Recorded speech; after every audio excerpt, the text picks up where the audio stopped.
Alright जी, thank you very much. आज हम रेनफोर्समेंट करने जा रहे हैं प्रेजेंट परफेक्ट की, जो हम सीख चुके हैं। प्रेजेंट परफेक्ट में बेसिकली हम किस तरह के जुमलों की बात करते हैं। जो काम हम कर चुके जो काम हम कर चुके या जो काम हमने कर लिया है, उसको आप प्रेजेंट परफेक्ट में लिखते हैं। जो काम आप कर चुके, यू डन समथिंग, जो काम आप कर चुके या जो काम आपने कर लिया है, उसके लिए आप प्रेजेंट परफेक्ट इस्तेमाल करते हैं। प्रेजेंट परफेक्ट में किस तरह के जुमले आते हैं, जिस तरह I have completed my work, I have spoken to my father, I have listened to the lecture, she has listened to the lecture, they have seen that movie. तो इस तरह के जुमले आते हैं जहाँ पर आप बेसिकली हैव या हैज़ के हेल्पिंग वर्ब्स लगाते हैं और उनके साथ वर्ब की थर्ड फॉर्म लगाते हैं। तो जो काम आपने कर लिए हैं या जो काम आप कर चुके हैं, उनके लिए आप प्रेजेंट परफेक्ट इस्तेमाल करते हैं। दो तरह के हेल्पिंग वर्ब्स इसमें इस्तेमाल किए जाते हैं। एक बेसिकली हैज़ है और एक हैव है। एक हैज़ है और एक हैव है। हैज़ कहाँ पर इस्तेमाल करते हैं? ही, शी, इट या सिंगुलर नाउन के साथ। ही, शी, इट या सिंगुलर नाउन के साथ हैज़ इस्तेमाल करते हैं। मिसाल के तौर पे he has eaten the food, she has eaten the food, it has finished the program, it has finished, right? And then Ali has eaten the food. क्या Ali खाना खा चुका है?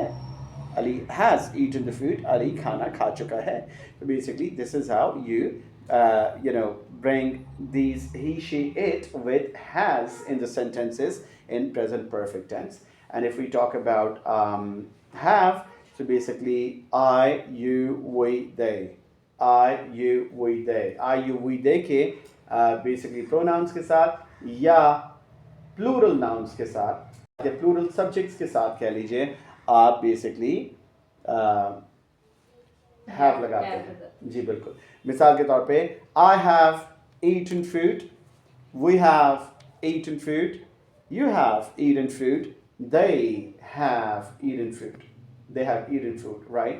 So these are the affirmative sentences. This is how we deal with them. Let me reiterate again. दोबारा बता देता हूँ।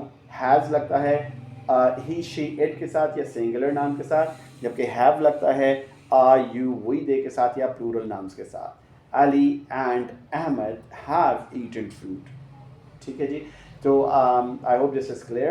Now if we talk about the negative sentences, very simple, has or have के साथ not लगा दीजिए, बाकी remains the same. Rest remains the same. जैसा he has not eaten food, she has not eaten food, they have not eaten food. have के बाद not लगना है जी बिल्कुल। सिर्फ हैज़ और हैव के साथ आप नॉट की प्लेसमेंट कर देते हैं तो ये नेगेटिव स्टेटमेंट्स बन जाती हैं। अगर आप इंट्रोगेटिव की बात करें, इंट्रोगेटिव में उसी तरीके से हैज़ और हैव जो हैं सेंटेंस में पहले आ जाते हैं। दे कम एट द बिगिनिंग और आखिर में आप क्वेश्चन मार्क डाल देते हैं।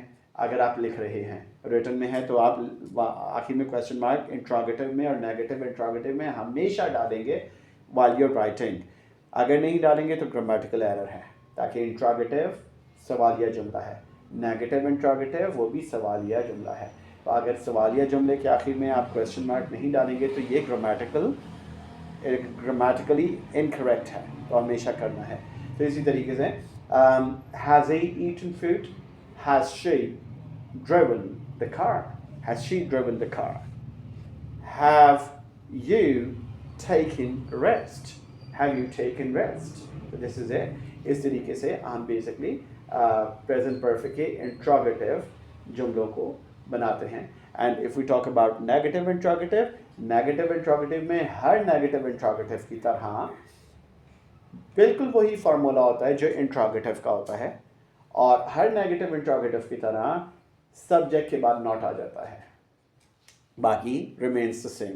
बिल्कुल इंट्रोगेटिव का ही फार्मूला यहाँ पर आप फॉलो करेंगे, जिसमें हेल्पिंग वर्ब पहले आ जाएंगे हैज़ और हैव के, उसके बाद सब्जेक्ट आ जाएगा, राइट। और जैसा इंट्रोगेटिव में होता है सब्जेक्ट के बाद वर्ब की थर्ड फॉर्म और फिर ऑब्जेक्ट और फिर क्वेश्चन मार्क, वही फार्मूला नीचे आ जाएगा नेगेटिव इंट्रोगेटिव में, लेकिन सिर्फ इतना फ़र्क है कि सब्जेक्ट के बाद नॉट की प्लेसमेंट हो जाएगी। जैसा has she not driven the car, has he not talked to the teacher, have they not spoken to us, right? have I not slept in the morning? Have I not slept in the morning? तो this is a, अब आपने देखा कि इस तरीके से हम present perfect को डील करते हैं with its affirmative, negative, interrogative and negative interrogative kinds of sentences. So with this done, we've done present perfect tense reinforcement today.